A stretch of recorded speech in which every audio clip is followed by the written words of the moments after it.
Hi friends, आज एक नया वीडियो को आपको स्वागत जानाची। आपण तो जानिथिबे राशन कार्ड इक्वेसी बहुत दिन होला चलीची। ए राशन कार्ड इक्वेसी एबे लास्ट डेट फेब्रुआरी 15 सुधा सरी जीवो। ए फेब्रुआरी 15 सुधा जदि आपण माने इक्वेसी करू नांती ताले आपनकर कोन प्रॉब्लम होबो सब किछि ए वीडियो में आपन कहबी।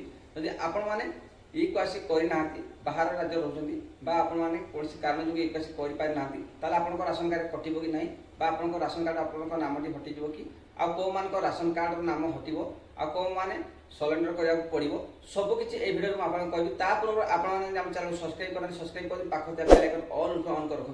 मुझे बे नवा वीडियो अपलोड कर दे आपन सब देखि पारिबे।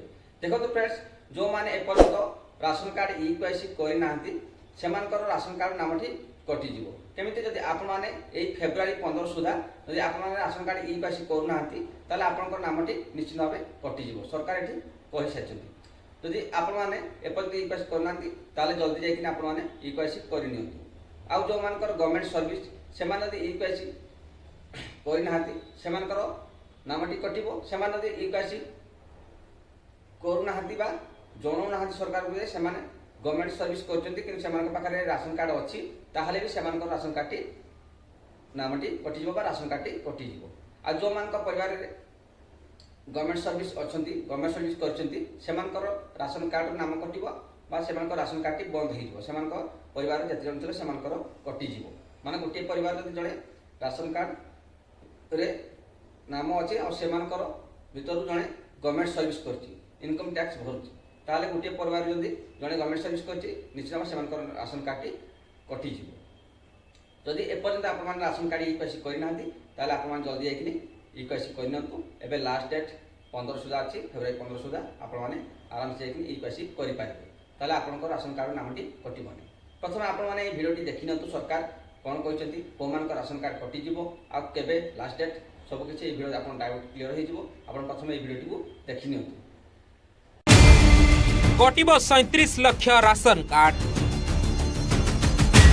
अयोग्य हिताधिकारी को मिलिबनी सुविधा। अपडेट नथिले इक्यूआईसी सरकार देबनी राशन कड़ा अभिमुख्य नेले मोहन सरकार। आसंता 15 तारिख राशन कार्ड यूआईसी आवेदन शेष तारिख रही तेणु हाथ में रही आउ मात्र 2 दिन।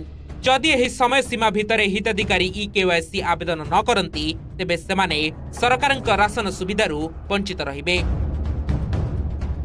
29 लाख लोक करना पर्यटन इक्वेसी तो जो मैंने इक्वेसी न करें भर आम जानीबू जे से सरेंडर कले बोली आउटा काटी दिपर नुआ लोक दि सरकार देइथिबा समय अवधि को आउ बढ़ा जीव नाही। ए पर्यंत 37 लाख लोक इक्यूआईसी करि नाहंती। जो माने इक्यूआईसी करि नाहंती से माने करि दियंतु आ जो माने न करिवे तांकु सरेंडर करागला बोली धरि निया जीव। सही जगह रे नुआ लोकन को दिया जीव। तासह मंत्री आहुरी कहिसंती जे सरकारी ऑफिसर राशन कार्ड नैछंती सरेंडर करंतो। सरेंडर पीरियड शेष हेबा परे जदि सरकारी अधिकारी सरेंडर करि नथिबे तेबे सेमानक विरोध रे निश्चित एक्शन नेबे सरकार। सरकारी अफसर माने बहुत सरेंडर कर सारे कथा मानिक जो मैंने सरेंडर करना एवं भी आपण मान जरिया मुझे से सरेंडर कर दिंतु आउ विरुद्ध कौन कार्यानुष्ठान ग्रहण करा जो मैंने न करेंगे पचर धरा पड़े एक्शन नहीं। नुआ राशन कार्ड जो मैंने अप्लाई कर कनसीडर करा सर्वे करा एवं एबे पोर्टाल खोल जो माने नुआ किरी अप्लाई भी करेंगे कथा भी विचार करा देखिले निश्चय बुझी पारिथिबे जे ए फेब्रुआरी 15 सुधा राशन कार्ड इक्वेसी लास्ट डेट सरी जाउची। जो माने एपर्यंत राशन कार्ड इक्वेसी करि नांती सरकार एठी धरि नेबे जे सेमान सरेंडर कले जे सेमान को राशन कार्ड इक्वेसी कले सेमान को कटि जोबा कोनसी कारण जो सेमान इक्वेसी करि नांती सेमान को राशन कार्ड टी सरेंडर हिसाब रे जीवो आ सेमान को नामटी राशन कार्ड रो कटि जीवो। जदि गोटे गरीब लोक राशन कार्ड इक्वेसी करनी ताले से नामटी कटिबो से कौन करेंगे ना से सरकार को लिखित माध्यम जन पारे ताले वेरीफाई हम पुणी से राशन कार्ड नाम आड हो नुआ राशन कार्ड से बन पारे जो मैंने पाइप योग्य व्यक्ति आ जो मैंने सरकारी ଚାକିରି କରିଛନ୍ତି ବା ଜବ୍ କରିଛନ୍ତି, ଯେଉଁମାନେ ଇନକମ୍ ଟ୍ୟାକ୍ସ ଦେଉଛନ୍ତି, ଗୋଟିଏ ପରିବାରର ଗୋଟିଏ ଲୋକ ଇନକମ୍ ଟ୍ୟାକ୍ସ ଦେଉଛି, ସରକାର ଚାକିରି କରିଛି, ତାହେଲେ ସେ ପରିବାର ସମସ୍ତଙ୍କର ରାସନ କାର୍ଡ଼ଟିରୁ ନାମଟି କଟିଯିବ, ରାସନ କାର୍ଡ଼ଟି ବନ୍ଦ ହେଇଯିବ। ଆପଣ ଡାଉଟ୍ କ୍ଲିୟର ହେଇଥିବ ଏବେ। ଆପଣମାନେ ଜାଣିପାରିଥିବେ ଏବେ ଫେବୃଆରୀ 15 ସୁଦ୍ଧା ରାସନ କାର୍ଡ଼ ଇକ୍ୱାଇସି ଲାଷ୍ଟ ଡେଟ୍ ହେଉଛି।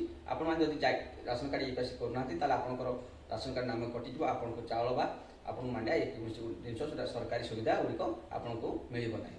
ଆଉ ଯେଉଁମାନେ ଗଭର୍ଣ୍ଣମେଣ୍ଟ ସର୍ଭିସ୍ କରିଛନ୍ତି ସେମାନେ ଯଦି ସରେଣ୍ଡର କରୁନାହାନ୍ତି ତାହେଲେ ପରେ ଧରା ପଡ଼ିଲେ, ସେମାନେ ଯଦି ରାସନ କାର୍ଡ଼ ସେମାନଙ୍କର ଅଛି, ସେମାନେ ସରେଣ୍ଡର କରିନାହାନ୍ତି ବା ଜଣାଇନାହାନ୍ତି ସରକାର ସେମାନଙ୍କ ପାଖରେ ରାସନ କାର୍ଡ଼ ଅଛି ବୋଲି, ଯଦି ପରେ ଧରା ପଡ଼େ ତାହେଲେ ସେମାନଙ୍କୁ ଦଣ୍ଡିତ ହେବେ ବା ସେମାନେ ଦଣ୍ଡ ବିଧାନରେ ଦଣ୍ଡିତ ହେବେ। ସେମାନେ ନିଶ୍ଚିତ ଭାବେ ରାସନ କାର୍ଡ଼ କଟିବ ଆଉ ସରକାରକୁ ନ ଜଣାଇଥିବାରୁ ସେମାନଙ୍କୁ ନିଶ୍ଚିତ ଭାବେ ଦଣ୍ଡ ମିଳିବ।